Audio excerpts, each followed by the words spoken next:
بر محمد و آل محمد صلوات اللہم صلی علی محمد و آل محمد۔ اعوذ باللہ من الشیطان الرجیم، بسم اللہ الرحمن الرحیم، الحمد للہ رب العالمین، والصلاة والسلام علی سید الانبیاء والمرسلین وعلی اہل بیتہ الطیبین الطاہرین وصحبہ المنتجبین۔ نہج البلاغہ خطبہ نمبر 145 میں جہاں تک ہم پہنچے تھے وہ یہ بات تھی کہ مولا ہدف بعثت رسول اللہ صلی اللہ علیہ وآلہ وسلم کے بیان کے بعد یہ فرماتے ہیں کہ میرے بعد تم پر ایک ایسا دور آنے والا ہے جس میں حق بہت پوشیدہ اور باطل بہت نمایاں ہوگا۔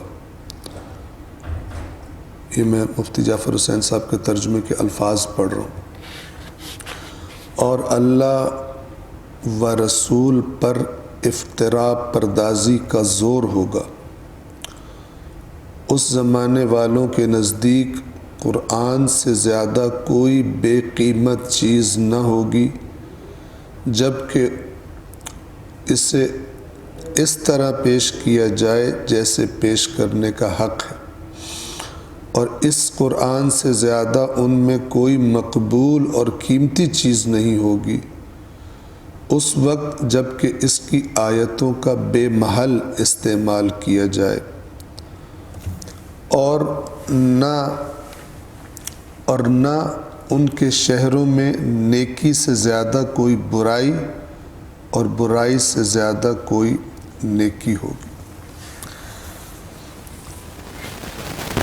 چند چیزیں آنے والے زمانے کے بعد مولا علی علیہ السلام فرما رہے ہیں، جو کل بیان ہوئی۔ جب اردو میں ظاہر ترجمہ کیا جاتا ہے تو اردو کے اعتبار سے ذرا روان اور سلیس کرنے کی کوشش کی جاتی ہے، لیکن جب ہم عربی پڑھتے ہیں تو پھر ہماری کوشش ہوتی ہے کہ عربی الفاظ کا اور عربی جس طرح سے جملے کی ترکیب ہوئی ہے ہم اسی طرح سے معنی بیان کریں۔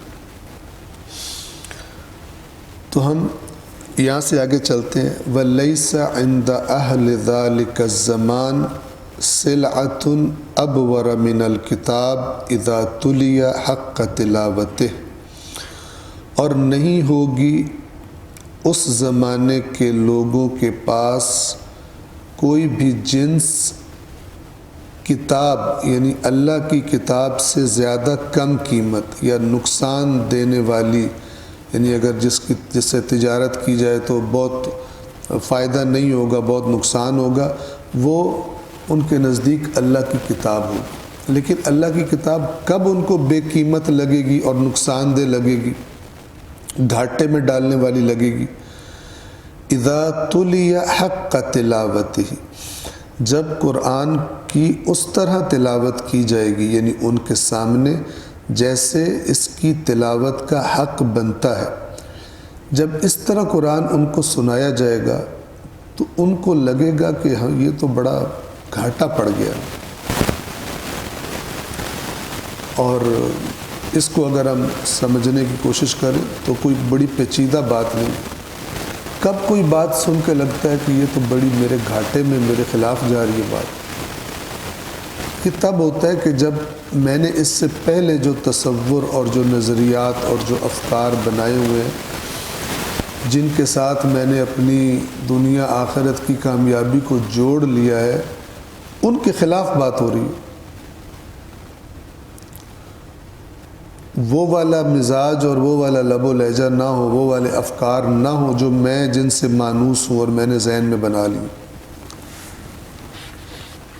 تو پھر انسان کہتا ہے کہ یہ تو نرا گھاٹا ہے۔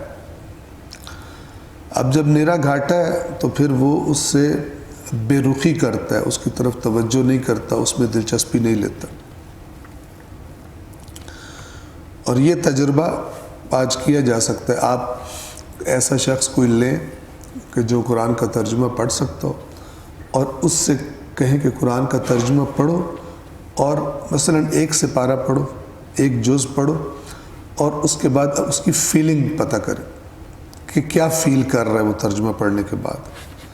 آیا اس کو قرآن کی فضا مانوس لگ رہی ہے، قرآن کی باتیں مانوس لگ رہی ہیں ان باتوں سے جو اس نے سنی ہے اور جس وادی میں وہ پہنچا ہوا، تو آپ دیکھیں گے قرآن کی فضا لوگوں کو اجنبی لگے گی، قرآن کی باتیں لوگوں کو ان باتوں سے اجنبی لگیں گی کہ جو ان کے ذہنوں میں ڈالی گئی۔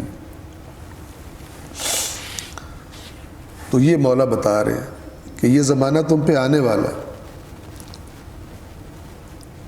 اور یہی قرآن وَلَا أَنفَقَ مِنْهُ، اور یہی قرآن ان کے لیے، اس قرآن سے زیادہ اس زمانے کے لوگوں کے لیے فائدہ مند قیمتی چیز کوئی نہیں ہوگی۔ یعنی بہت اچھا لگے گا، کہیں گے زبردست ہے قرآن، لیکن کب ایسا ہوگا؟ اذا حرف عن مواضعہ، جب قرآن کو موضع کی جمع ہے میم واو زاد عین، اور موضع کہتے ہیں کسی چیز کا اصلی مقام، اس کی جگہ۔ جب قرآن کی باتوں کو، قرآن کی آیات کو ان کے اصل مقامات سے ہٹا کر کسی اور جگہ رکھ کے ان کے سامنے پیش کیا جائے گا، تو یہ کہیں گے کہ اس سے زیادہ تو فائدہ مند چیز ہی کوئی نہیں، بڑی زبردست ہے۔ یعنی قرآن جیسا ہے، آیت کا جو مقام ہے، جب اس طرح بولی جائے گی تو ان کو اچھا نہیں لگے گا، لیکن جب قرآن کی آیت کو اس کے مقام سے ہٹا کر اس کے مفہوم میں تحریف کر کے بتایا جائے گا تو ان کو بڑا اچھا لگے گا اور ان کو بڑی پسند آئے گی۔ اب میں نے کل آپ کی خدمت میں عرض کیا تھا کہ میں آپ کو بطور مثال ایک آیت پیش کروں گا، آپ توجہ فرمائیے۔ یہ سورۃ البقرہ ہے اور اس کی آیت نمبر 283 283۔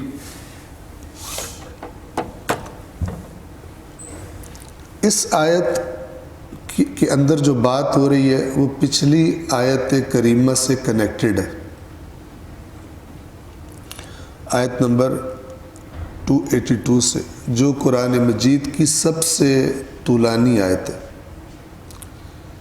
سورۃ البقرہ کی آیت نمبر 282 قرآن کی سب سے لمبی آیت ہے، اور یہ آیت لین دین کرتے وقت کسی کو اگر قرضہ دینا ہے، کوئی خرید و فروش میں کوئی ایگریمنٹ کرنا ہے، تو اللہ تعالیٰ فرماتا ہے کہ اسے لکھ لیا کرو۔ اور چونکہ اس زمانے میں لکھنے والے کاتب جو تھے بہت کم تھے، لہذا کہا کہ کاتب کو چاہیے کہ عدل کے ساتھ لکھے اور اس کی ساری تفصیلات بتائیں، اور اسی کے اندر یہ بتایا ہے کہ جب وہ لکھ لو تو دو گواہوں کو یعنی گواہ مقرر کر لو۔ اب یہاں پہ دیکھیں، جب یہ آیت ختم ہوتی ہے، آیت ختم ہو جاتی ہے، اس آیت کا موضوع آگے چل رہا ہے، کنٹینیوڈ ہے۔ 283 کو پڑھ رہا ہوں۔ اور اگر تم لوگ سفر میں ہو اور تمہیں کاتب نہ ملے، سفر میں ہو اور لکھنے والا نہ ملے۔ اب آپ اس زمانے کو ذہن میں رکھے، پڑھے لکھے لوگ انگشت شمار تھے، نہیں ملتے، یعنی سفر میں ہو تم اور تمہیں کاتب نہ ملے، فرحان مقبوضہ، تو جو دینے والا ہے وہ کوئی چیز گروی رکھ لے، اپنے قبضے میں لے لے۔ فَإِنْ أَمِنَ بَعْضُكُمْ بَعْضًا، تو اگر تم میں سے بعض پر اعتماد کرے، ٹرسٹ کرے، فَلْيُؤَدِّ الَّذِي اؤْتُمِنَ أَمَانَتَهُ وَلْيَتَّقِ اللَّهَ رَبَّهُ، تو وہ شخص کہ جس پر اعتماد کیا گیا ہے اسے چاہیے کہ وہ اپنی امانت کو ادا کرے.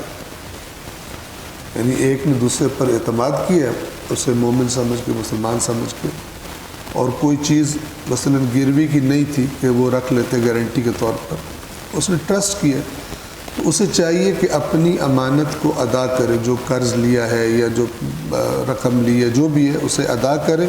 وَلْيَتَّقِ اللَّهَ رَبَّهُ، اور اللہ اپنے رب سے ڈرو، اس کا تقوی اختیار کرو. یعنی دھوکہ نہیں دینا، امانت میں خیانت نہیں کرنی. اب یہاں پہ دیکھیں آپ، اس کے بعد اللہ فرماتا ہے، یہ آیت جاری ہے، وَلَا تَكْتُمُوا الشَّهَادَةَ، اور گواہی کو نہ چھپاؤ. اب یہ کس گواہی کی بات ہو رہی ہے؟ یعنی کسی کے لین دین کے معاملے میں جو تم گواہ بنے ہو تو اس گواہی کو نہ چھپاؤ. وَمَن يَكْتُمْهَا فَإِنَّهُ آثِمٌ قَلْبُهُ، جس نے بھی گواہی کو چھپایا اس کا دل گنہگار ہے. وَاللَّهُ بِمَا تَعْمَلُونَ عَلِيمٌ، اور اللہ جو تم عمل کر رہے ہو اس کے بارے میں خوب علم رکھتا ہے. اگر تم گواہی اینڈ ٹائم پر گواہی دینے سے مکر گئے، گواہی تم نے چھپا لی، تو پھر اللہ تعالیٰ کو سب علم ہے، وہ تم سے حساب لے گا. اب آپ یہاں پہ دیکھیں، قرآن کی آیت کو اس کے مقام سے ہٹا کر کہیں اور فٹ کرنا کیا ہوتا ہے. اب یہ بالکل کانٹیکسٹ جو ہے، سیاق جو ہے، وہ سباق جو ہے وہ بتا رہا ہے کہ کس کے بارے میں بات ہو رہی ہے.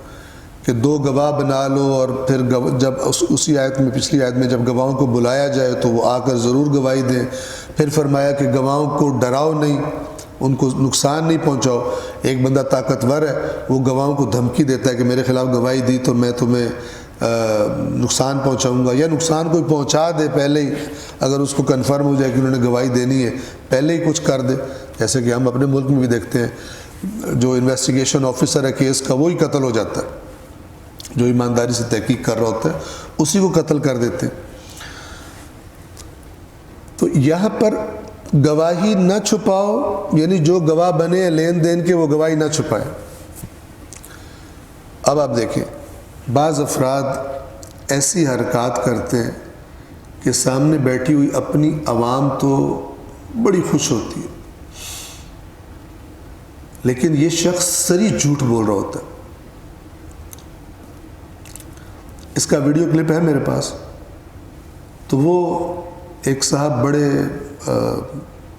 پر اعتماد انداز میں، اور اعتماد ہونا بھی چاہیے چونکہ پتہ ہے عوام کو نہیں پتہ آیت کا مقام کیا ہے، آیت کس کے بارے میں بات کر رہی، انہیں کنفرم ہوتا ہے.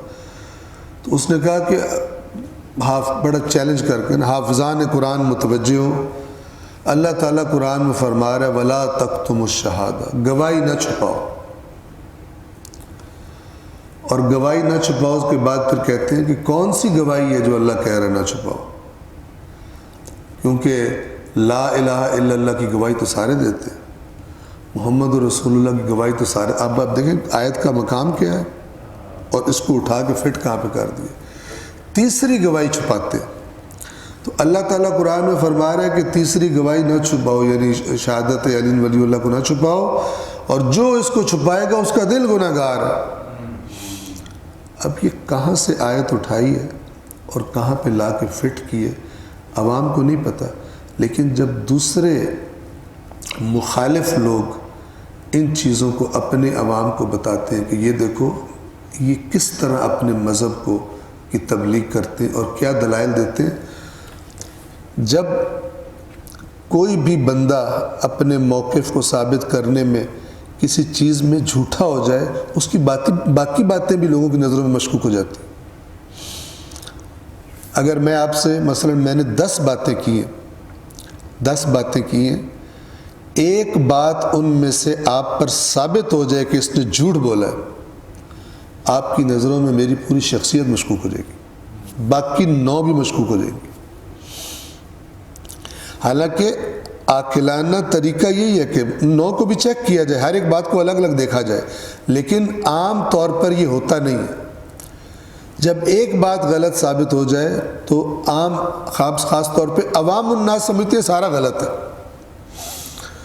تو وہ لوگ کہ جو آیات قرآن کو اپنے مقامات سے ہٹا کر دوسری جگہ فٹ کر کے اور لوگوں کو بطور دلیل پیش کرتے ہیں تو اپنی عوام سے تو وہ داد لے لیتے ہیں، لیکن اصل میں وہ مکتب کا وہ نقصان کرتے ہیں کہ اس جھوٹ کو دوسرے لوگ اپنے لوگوں کے سامنے رکھیں اور بتائیں کہ دیکھو کیسے جھوٹ بولا جا رہا ہے، اور وہ عوام الناس جو ہے سمجھیں کہ باقی بھی ان کی باتیں یوں ہی جھوٹ ہوتی ہوں.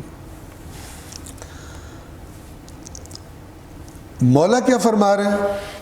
مولا فرما رہے ہیں کہ اس زمانہ ایسا زمانہ آئے گا تم پر کہ اس زمانے کے لوگوں کے پاس، چونکہ وہ خود قرآن سے مانوس نہیں ہوں گے، انہیں اتنا ہیرا پھیری کر کے قرآن بتایا گیا ہوگا جس سے ان کو اپنی مرضی کی اپنی خوشی کی باتیں وہ سمجھتے ہوں گے قرآن میں یہ لکھا ہوا. تو جب کوئی ان کے سامنے آ کر قرآن جیسے پڑھنا چاہیے ویسے پڑھ کے سنائے گا تو کہیں گے یہ تو بڑی گھاٹے والی کتاب ہے، یہ تو بڑی سخت کتاب ہے، یہ تو بڑی ہماری خواہشات کے خلاف ہے. لیکن وہی قرآن اگر کوئی آ کے ہیرا پھیری کر کے آیات کو اپنے مقامات سے تحریف کر کے ان کو بتائے گا، اسی قرآن کے بارے میں کہیں گے اس سے زیادہ بہترین کتاب ہی کوئی نہیں، قرآن جیسی کتاب تو اس کائنات میں ہے ہی کوئی نہیں. اب آپ غور فرمائیں اس فتنے سے کون بچ سکتا ہے؟ جس فتنے کی طرف مولا اشارہ فرما رہے ہیں، اس فتنے سے صرف وہی بچ سکتا ہے جس نے خود تھوڑی سی زحمت اٹھائی ہو اور قرآن کو سٹڈی کیا ہو، اور جب اس کے سامنے کوئی آیت بیان کی جائے وہ اس کے سیاق و سباق کو دیکھے، اور جب دیکھے کہ اس کا جو سیاق و سباق ہے آگے پیچھے جو بات ہو رہی ہے وہ تو بات ہی کوئی اور ہے، اور اس کے بیچ میں سے اس بندے نے اٹھا کے ایک نقطہ بیان کر دیا تو وہ بچ جائے گا. لیکن جو لوگ مانوس نہیں ہیں قرآن سے، خود ان کو پڑھنے کی عادت نہیں ہے، وہ بچ ہی نہیں سکتا. اور یہی وہ بات ہے کہ جو کتاب اصول کافی کے مقدمے میں حدیث چند احادیث ہیں، ان میں سے ایک حدیث جو شیخ کلینی رضوان اللہ تعالی علیہ وہاں پر لے کر آئے ہیں، وہاں پر امام معصوم کا یہ فرمان نقل کرتے ہیں، فرماتے ہیں کہ امام نے فرمایا جس شخص نے ہمارے امر کو یعنی ہماری بات کو قرآن سے نہ لیا وہ فتنوں سے نہیں بچے گا. من لم یأخذ امرنا من القرآن لم یتنکب الفتن، جس نے قرآن سے ہمارا امر نہ لیا وہ فتنوں سے نہیں بچے گا. اتنا کلیئر ہے. یہ بھی وہی بات کر رہے ہیں، یہ دوسرے الفاظ میں مولا بتا رہے ہیں کہ حالت بتا رہے ہیں. جب قرآن کو تحریف کر کے پڑھا جائے گا خوش ہو جائیں گے، جب قرآن کو سیدھا سیدھا بتایا جائے گا ان کو اچھا نہیں لگے گا. اس کا مطلب ہے یہ سیدھے سیدھے قرآن سے خود واقف ہی نہیں ہے، ان کو ٹیڑھا ہی سننے کی عادت ہے.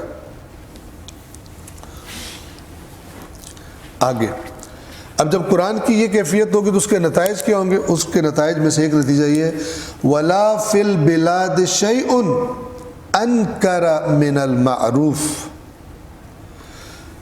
شریعت میں دو لفظ آئے ہیں، معروف اور منکر. معروف کا مفہوم ہے اچھے کام، نیکیاں. منکر برے کام، گناہ جنہیں اللہ قرار دیتا ہے اپنی نافرمانی. تو مولا فرما رہے ہیں شہروں میں بستیوں میں کوئی چیز نہیں ہوگی جو معروف سے بڑھ کر منکر ہو. کیا مطلب؟ یعنی جو معروف چیزیں تھیں وہ منکر بن جائیں گی. جو جن چیزوں کو اگر کوئی انجام دے اسے شرم آنی چاہیے وہ ان کو انجام دے کے فخر محسوس کرے گا جیسے بڑا نیک کام کر دیا. اور یہ دیکھا جا سکتا ہے بعض افراد جو ہوتے ہیں اپنے گناہوں کو بڑے فخر سے بیان کرتے ہیں. مثلا اگر یہ راشی جو افسر ہوتے ہیں، رشوت خور جو ہوتے ہیں، یا بے ایمان تاجر جو ہوتے ہیں، یہ دن بھر جو ہاتھ مار کے، لمبے ہاتھ مار کے رات کو بیٹھتے ہیں کسی کلب میں، کسی جگہ پر، آپس میں دوست اکٹھے ہوتے ہیں، فخر سے بتاتے ہیں، ایک کہتا ہے کہ میں نے اس ہفتے اتنا لمبا ہاتھ مارا. تمہاری سوچ ہے، تو پورا مہینہ بھی لگا رہے تو اتنا نہیں کما سکتا جو میں نے 1 گھنٹے میں کمایا. اتنا میں نے، چونکہ آپس میں یار بیلی ہوتے ہیں، شیئر کرتے ہیں دوسرے سے، اور دوسرے کہتے ہیں تو نے کمال کر دی. یعنی جن باتوں پہ پکڑ ہونی چاہیے، جس کام کرنے والے کو شرمندگی ہونی چاہیے، اس پہ فخر کرتے ہیں. تو مولا فرما رہے ہیں جب قرآن کے ساتھ یہ اشر ہو جائے گا تو پھر شہروں میں جن کو اللہ نے برائی کہا ہے، جن کو اللہ نے معروف کہا ہے، وہ منکرات بن جائیں گے.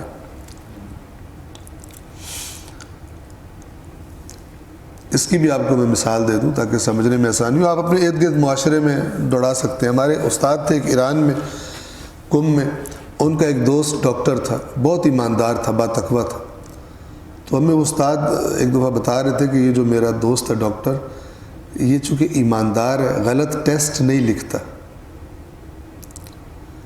کمیشنز نہیں لیتا ان سے، تو یہ اپنے کولیگز میں بے وقوف اور احمق مشہور ہے.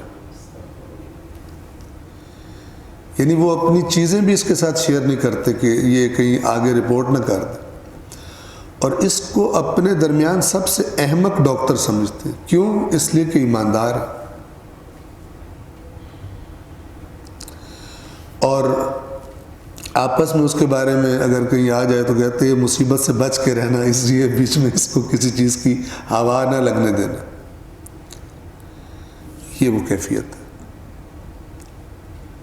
معروف شہروں میں، معروف سے بڑھ کر منکر کوئی نہیں ہوگا. یعنی جتنا اچھا کام ہے اتنا برا سمجھا جائے گا.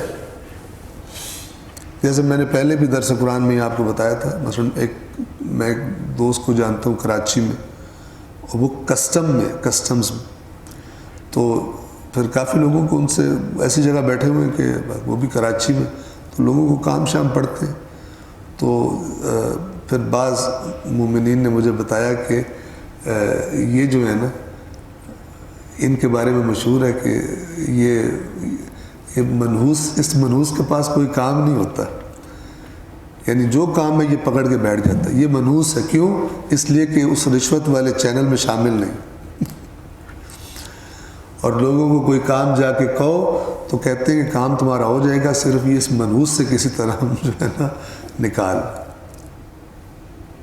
آپ دیکھیں، اسے کہتے ہیں کہ معروف منکر بن جائے گا، اور منکر معروف بن جائے گا. او اپنا بھائی بیٹھا ہوا کسٹمر، مسئلہ ہی کوئی نہیں، یوں کلیئر ہو جائے گا. یعنی حرام خوری سے کلیئر ہو جائے گا، یہ بھائی بیٹھا ہوا. فکر ہی نہ کرو، فخر سے بتاتے ہیں، فکر ہی نہ کرو، ایسا چھو اپنا جگر ہے، کوئی نہیں مسئلہ. عام بات ہے منتھلیاں لینا، یعنی جرائم پیشہ لوگوں سے، چور بازاری کرنے والوں سے، جوئے کے اڈے چلانے والوں سے، اس طرح بدکاری والوں سے منتھلیاں لیتے ہیں. منشیات فروشوں سے منتھلیاں لیتے ہیں، خوش ہوتے ہیں اپنی کمائیوں پر. وَلَا فِي الْبِلَادِ شَيْءٌ، یہ ایسی، یعنی یہ جو ہمارے ساتھ ہو رہا ہے یہ ایسی چیز نہیں ہے جس سے خبردار نہیں کیا گیا.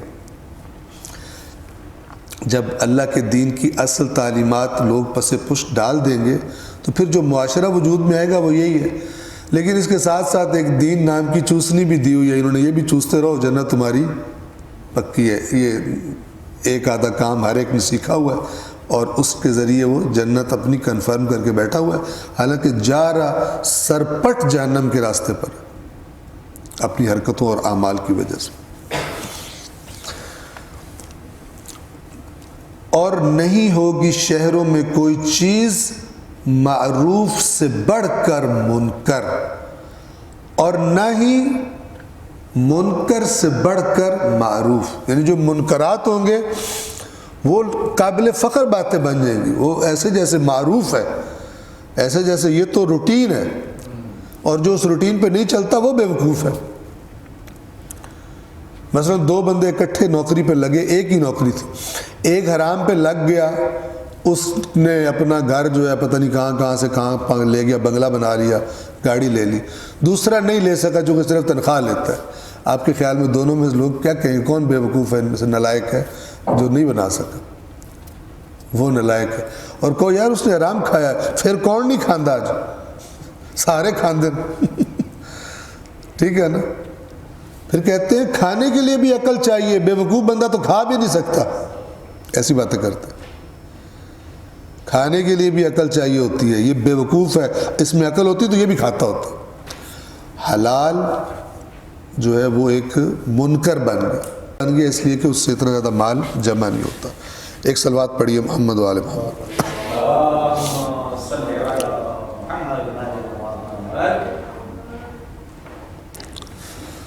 پھر مولا فرماتے ہیں کہ فقد نبذ الکتاب حملتہ،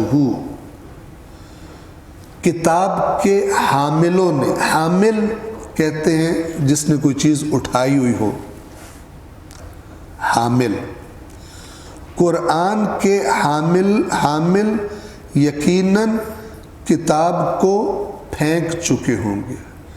یہ نبذہ کا لفظ قرآن میں آیا ہے اہل کتاب کے بارے میں، کہ جب بھی ان کے پاس کوئی رسول آتا ہے ایسی باتیں لے کر کہ جو ان کی خواہشات کے خلاف ہوتی ہیں، تو یہ کتاب خدا کو پس پشت پھینک دیتے ہیں جیسے ان کو پتہ ہی نہیں ہے۔ اب یہ پس پشت پھینکنے کے لیے یہی نبذوہ وراء ظہورہم، اپنی پشتوں کے پیچھے پھینک دیا، کأنہم لا یعلمون، جیسا کہ جانتے ہی نہیں تھے۔ یہ نبذہ کا لفظ آتا ہے جب کسی چیز کو غیر اہم سمجھ کے پھینک دیا جائے۔ میں مثال دوں، آپ جیب میں ہاتھ ڈالا، وہ پرانا ٹیشو جیب میں پڑا ہوا تھا، تو آپ نے لاپرواہی سے اس کو پھینک دیا، اہمیت نہیں دیتے، اہم ہے ہی نہیں۔ اس طرح کتاب خدا کو جب ان کی خواہشات کے خلاف بات آتی ہے اللہ کی کتاب میں، تو بالکل غیر اہم سمجھ کے اسے پھینکتے، اسے امپورٹنس ہی نہیں دیتے کہ اللہ کی کتاب کیا کہہ رہی ہے۔ یہ جس زمانے کی مولا نشانیاں بتا رہے ہیں، یہ زمانہ کیا چیزیں تشکیل دیں گی، کیا اسباب ہوں گے کہ جو کتاب کے حامل تھے وہ کتاب کو پھینک چکے ہوں گے۔ اچھا، نیچے کوئی بھی نہیں پھینکتا کتاب کو، نہ یہودی تورات پھینکتے تھے، نہ مسیحی انجیل کو زمین پہ پھینکتے تھے، نہ مسلمان قرآن کو پھینکتے ہیں۔ اس پھینکنے سے مراد اس کی تعلیمات کو ترک کر دینا، زندگی سے نکل جائیں اس کی تعلیمات۔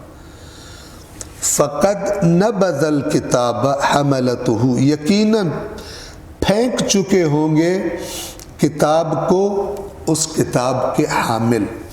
حامل کسے کہتے ہیں؟ جس کو کتاب اٹھوائی جائے کہ یہ کتاب پکڑو، اس پہ عمل کرو۔ اور یہ لفظ جو ہے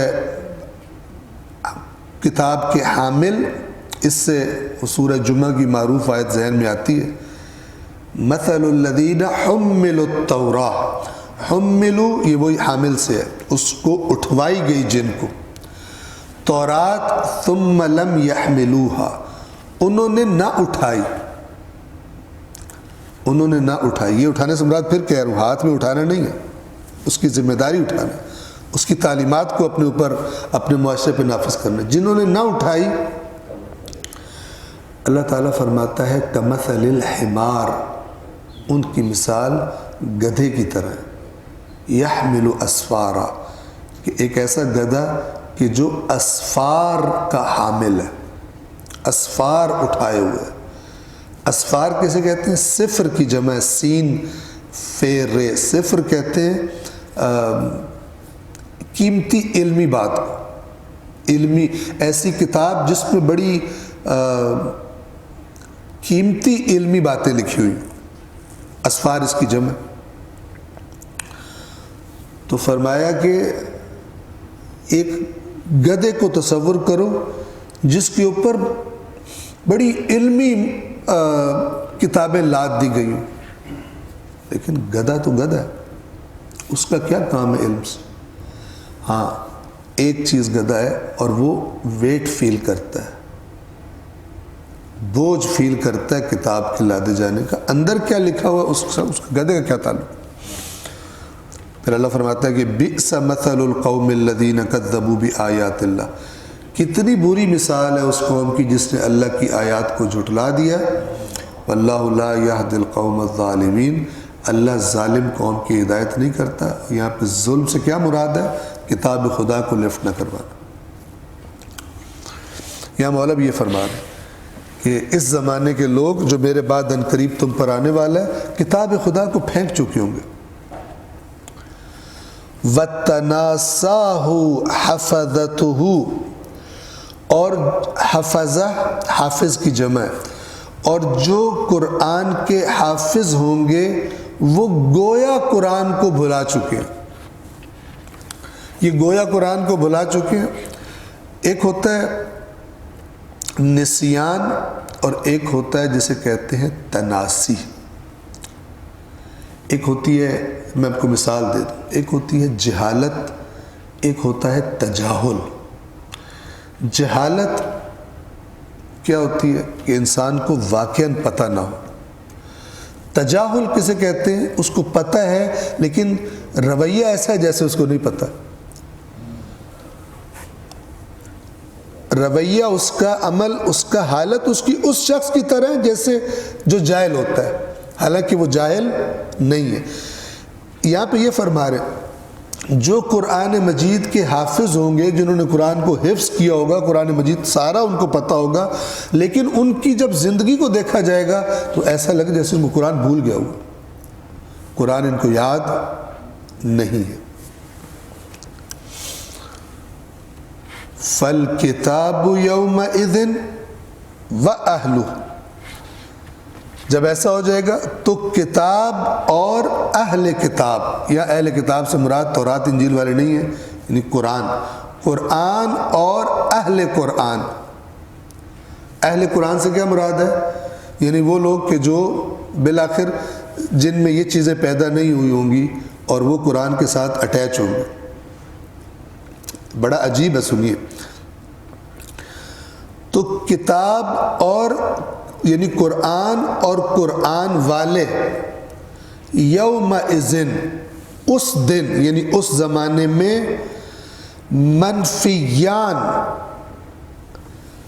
منفیان یعنی یہ لفظ استعمال ہوتا ہے کسی کو شہر سے نکال دینے کے لیے، کسی کو شہر بدر کر دیا جائے اس کے لیے۔ ویسے منفی آپ کو پتہ ہے نفی سے ہے اور مائنس میں آتا ہے۔ منفیان یعنی قرآن بھی شہر بدر ہوگا اور جو قرآن والے ہیں وہ بھی شہر بدر ہوں گے۔ شہر بدر، اگلا لفظ ہے تریدان، دھتکارے ہوئے، یعنی ان کو اپنی محفلوں میں لوگ قبول نہیں کریں گے، نہ قرآن کو نہ اہل قرآن کو۔ کہ نکلو، تم الٹی باتیں کرتے، تم کہاں سے یہ باتیں اٹھا کے لاتے؟ اوپر والی بات آپ کے ذہن میں رہے۔ کب قرآن پسند نہیں آئے گا؟ جب جیسا ہے ویسے پڑھا جائے، ورنہ تو بڑا عشق ہوگا قرآن سے، لیکن کب؟ جب قرآن کی آیات میں تحریف کر کے بتایا جائے، قرآن کی آیات کا جو مقام ہے اس مقام سے اٹھا کر اپنی مرضی کی فٹنگ کر کے اور کٹنگ کر کے جب بتایا جائے گا تب بڑے خوش ہوں گے۔ تو یہاں بھی جو کہا جا رہا ہے کہ کتاب اور اہل کتاب دھتکارے ہوئے اور نکالے ہوئے ہوں گے اس زمانے میں، یہ کون سے والے؟ جو ایکچول شکل میں، ورنہ اپنی مرضی کی تفسیریں کر کے اور اپنی مرضی کی مرادیں نکال کر وہ تو پسند ہوگا لوگوں کو۔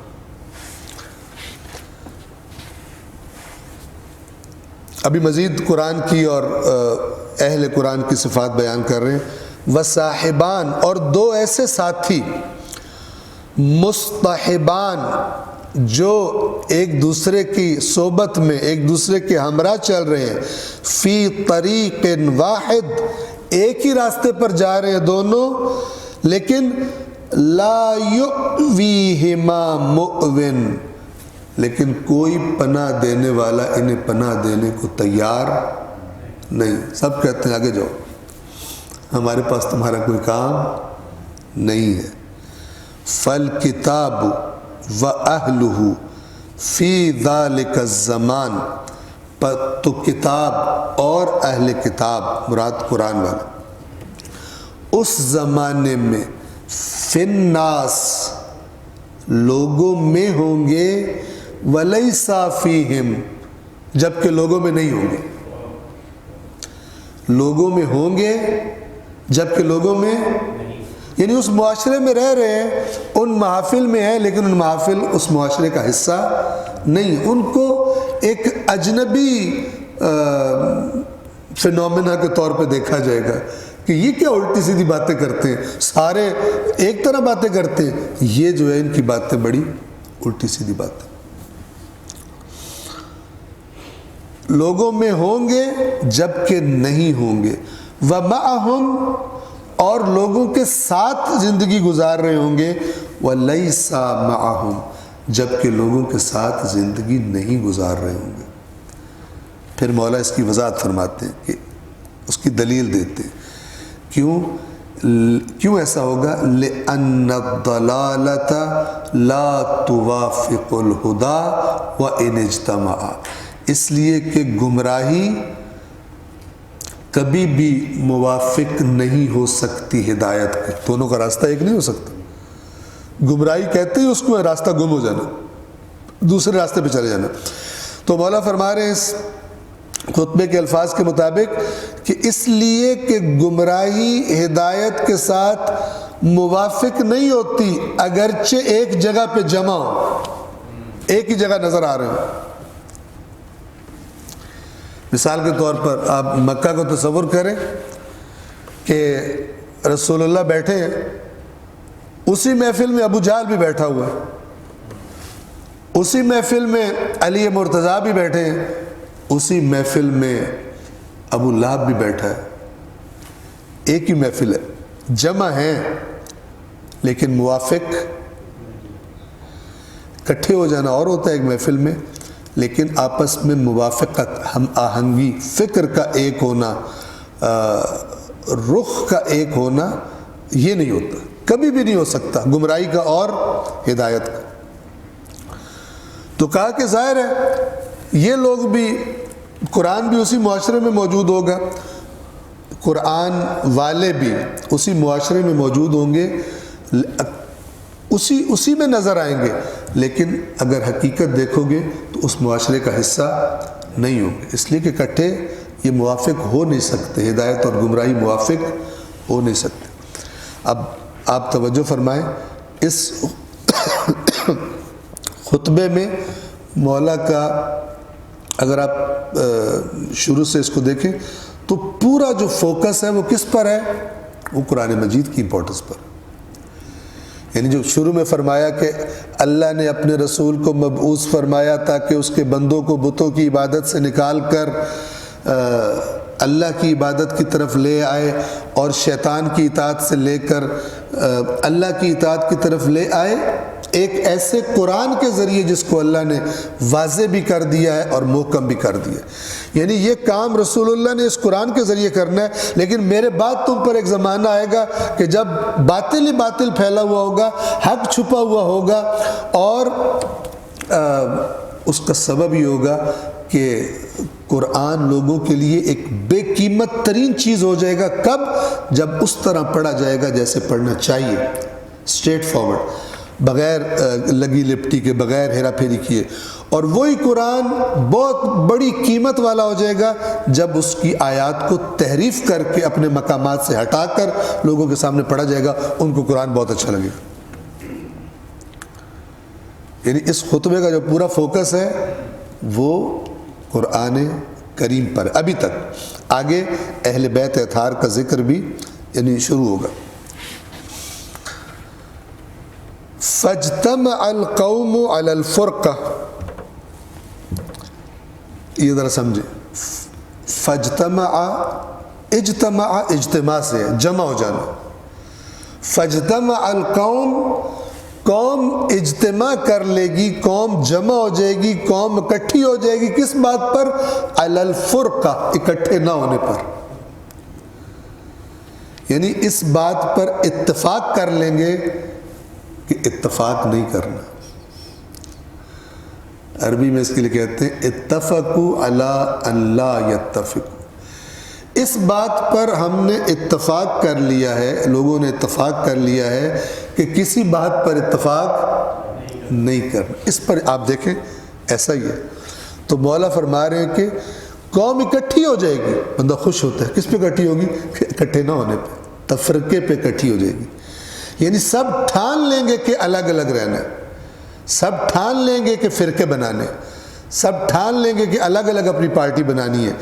اکٹھا رہنے والا مزاج، اختلافات کے حل تلاش کرنے والا مزاج، اور قربانی دے کے صبر کر کے جماعت اور اتحاد نہ توڑنے والا مزاج، یہ ختم ہو جائے گا، چونکہ یہ مزاج تو قرآن گائیڈ کرتا ہے اس کی طرف۔ تو قرآن کو اٹھا کے پھینک دیں گے تو پھر کون اکٹھا رہے گا؟ پھر تو ہر ایک کے پاس اپنی من گڑت ہزاروں دلیلیں ہوں گی، اور کہیں گے جیسے کہتے ہیں دو نہریں بہہ رہی ہوں، ایک سے سور پی رہا ہو، ایک سے دوسرے فرقے کا بندہ پی رہا ہو، سور والا جھوٹا پی لینا، اس دوسرے کا جھوٹا نہ پینا۔ یہ الفاظ ہم نے سنے ہوئے، آپ نے بھی شاید بعض جگہوں پہ سماعت فرمائے۔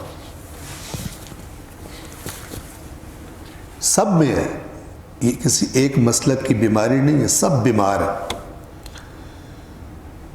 جب بات آئے گی بھائی یہ مسلمان ہے، کلمہ پڑھتا ہے فلان، کہیں گے ان سے یہودی بہتر ہے، یہودیوں سے ہاتھ ملایا جا سکتا ہے، شیعوں سے ہاتھ نہیں ملایا جا سکتا۔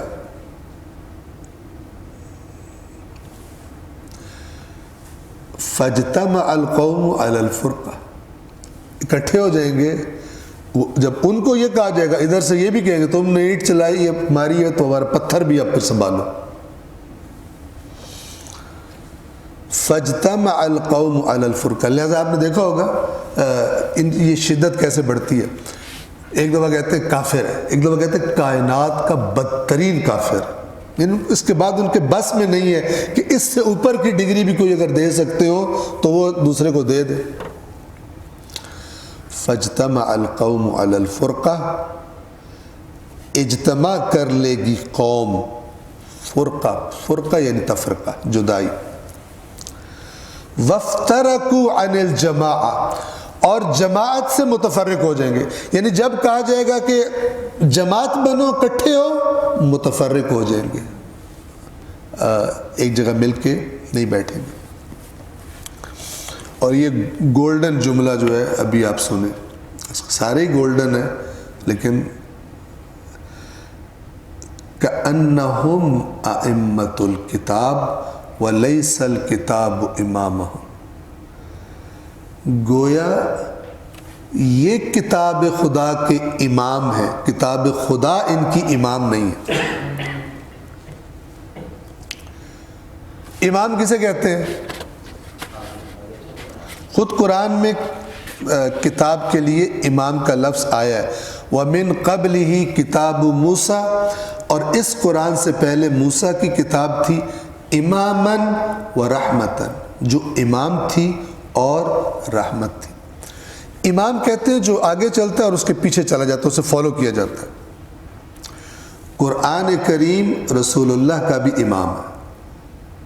وَاتَّبِعْ مَا يُوحَى إِلَيْكَ مِن رَبِّكَ، اے رسول تیرے رب کی طرف سے جو تیری طرف وحی کیا جا رہا ہے اس کے پیچھے چل۔ فَاسْتَمْسِكْ بِالَّذِي أُوحِيَ إِلَيْكَ إِنَّكَ عَلَى صِرَاطٍ مُسْتَقِيمٍ، تو تمسک کیجئے اے رسول جو آپ کی طرف وحی کیا جا رہا ہے، یقیناً آپ صراط مستقیم پر ہیں۔ وَإِنَّهُ لَذِكْرٌ لَكَ وَلِقَوْمِكَ، اور یقیناً یہ قرآن آپ کے لیے بھی اور آپ کی قوم کے لیے بھی ذکر ہے، یاد دہانی ہے، نصیحت ہے، یہ ترجمہ کیا جاتا ہے ذکر کا عام طور پر۔ وَسَوْفَ تُسْأَلُونَ، اور بہت جلد آپ سب سے اس قرآن کے بارے میں سوال کیا جائے گا۔ یہ قرآن مجید یہ ہے۔ تو قرآن مجید ان کا امام ہو، یوں لگے گا یہ قرآن کے امام ہے۔ قرآن کی امامت کیسے ہوتی ہے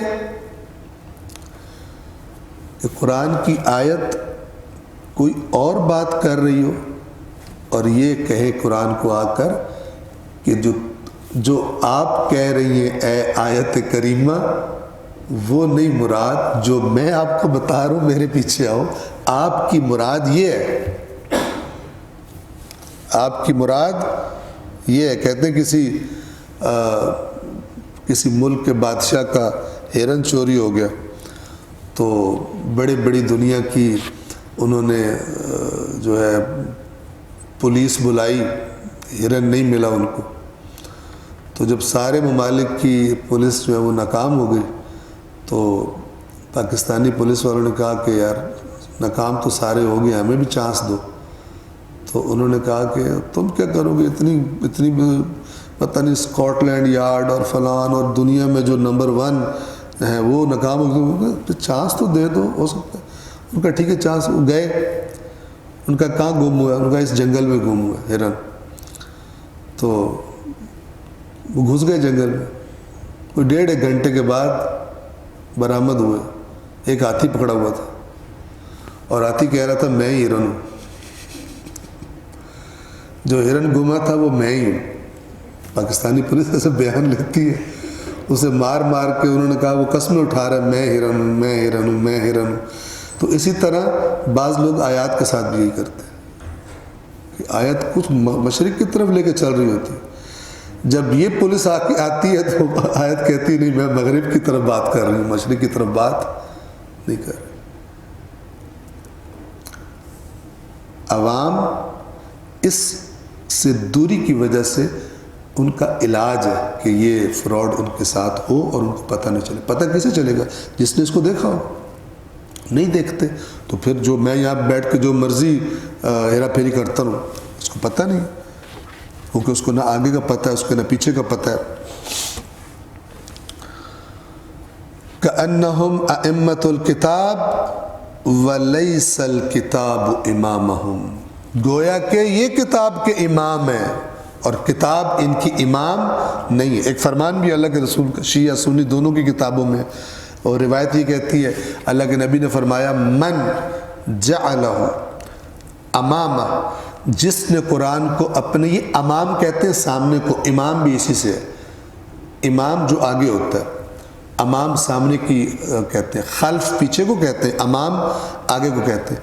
من جعلہ امامہ، جس نے قرآن کو آگے رکھا، یعنی جدھر قرآن چلا رہا ہے ادھر، قادہ الی الجنہ، قادہ جس سے لفظ قائد بھی ہے، قائد اعظم بھی، جس سے قائد اصل میں کہتے ہیں جو جانور، عربی زبان کا لفظ ہے، جو جانور کو آگے سے کھینچتا ہے، یعنی اس کی لگام کھینچ کر جدھر لے جانا چاہتا ہے لے جاتا ہے۔ ایک ہوتا ہے سائق، سائق کہتے ہیں پیچھے سے ہانکنے والے کو، ڈرائیور کو عربی زبان میں سائق کہا جاتا ہے، گاڑی میں گویا کہ پیچھے سے بیٹھ کے ہانک رہا ہوتا ہے، ایکچول جانوروں کے لیے استعمال ہوتا تھا۔ جس نے قرآن کو اپنے آگے رکھا یہ اسے اس کی لگام پکڑ کر جنت میں لے جائے گا، یعنی کھینچ کے لے جائے گا، کہے گا میں جدھر چل رہا ہوں تو ادھر آ، تو کھینچ کے بھی جنت میں لے جائے گا۔ اور پھر فرمایا وَمَنْ جَعَلَهُ خَلْفَ، جس نے قرآن کو پیچھے رکھا، سَاقَهُ إِلَى النَّارِ، ہانک کے اسے جہنم میں ڈالے گا۔ یعنی جس نے قرآن کو پیچھے رکھا کہ جو ادھر میں چل رہا ہوں تو بھی چل، تو اس کا رزلٹ یہ ہوگا کہ یہ قرآن اسے ہانک کے جہنم میں پھینکے گا۔ یہ مقام ہے قرآن مجید کا، لیکن آپ دیکھیں صورتحال کیا۔ تو آج ہم یہیں پر تمام کر رہے ہیں، 4:53 ہو گئے، چونکہ مجھے پہنچنا ہوتا ہے، اور پھر آج ریکویسٹ کروں گا کہ جنہوں نے آنا ہوتا ہے وہ تھوڑا ٹائم سے آ جائیں، تو تاکہ شروع سے جو بات ہو رہی ہو تو اس سے استفادہ ہو سکے۔ میں آج جو پڑھا ہے اس کو صرف اس کا ترجمہ جو ہے مفتی جعفر حسین رضوان اللہ تعالی علیہ، ان کا ترجمہ میں ریپیٹ کر رہا ہوں۔ میرے بعد تم پر ایک ایسا دور آنے والا ہے جس میں حق بہت پوشیدہ اور باطل بہت نمایاں ہوگا، اور اللہ و رسول پر افتراء پردازی کا زور ہوگا۔ اس زمانے والوں کے نزدیک قرآن سے زیادہ کوئی بے قیمت چیز نہ ہوگی جب اسے اس طرح پیش کیا جائے جیسے پیش کرنے کا حق ہے، بے قیمت ہوگا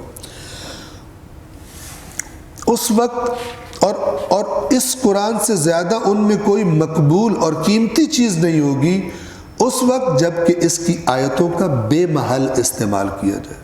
محل کوئی اور ہے، مکان کوئی اور ہے، کسی اور جگہ فٹ کر دیا جائے، اور نہ ان کے شہروں میں نیکی سے زیادہ کوئی برائی اور برائی سے زیادہ کوئی نیکی ہوگی، یعنی جو نیک کام تھے وہ برے بن جائیں گے اور جو برائیاں تھیں وہ فخر اور اس کے سبب بن جائیں گی، گویا کہ وہ نیکی ہے۔ چنانچہ قرآن کا بار اٹھانے والے اسے پھینک کر الگ کریں گے اور حفظ کرنے والے اس کی تعلیم بھلا بیٹھیں گے، اور قرآن والے، اب بریکٹس میں انہوں نے لکھا ہے اہل بیت، چونکہ در حقیقت قرآن والے اہل بیت، اور سب سے زیادہ یہ وقت جنہوں نے دیکھا ہے وہ اہل بیت ہی، کہ جب انہیں کوئی اپنی محفلوں میں قبول نہیں کرتا تھا، بنو امیہ کے زر خرید ممبروں پہ چڑھ کے واہ واہ کروا رہے ہوتے تھے اور توہین علی اور اولاد علی ہو رہی ہوتی تھی، اور بونگے سامنے بیٹھ کے بڑے سن رہے ہوتے تھے اور سمجھ رہے ہوتے تھے کہ یہ خاندان بڑا اسلام کا کوئی دشمن خاندان ہے، جبکہ یہ انہی میں تھے، ہوتے ہوئے بھی ان میں نہیں تھے۔ ایکچوئل یہ جو بات بیان ہو رہی ہے اہل بیت اطہار کے بارے میں، بریکٹس میں اہل بیت لکھا ہے۔ اور قرآن والے بے گھر اور بے در ہوں گے، اور ایک ہی راہ میں ایک دوسرے کے ساتھی ہوں گے، انہیں کوئی پناہ دینے والا نہیں ہوگا۔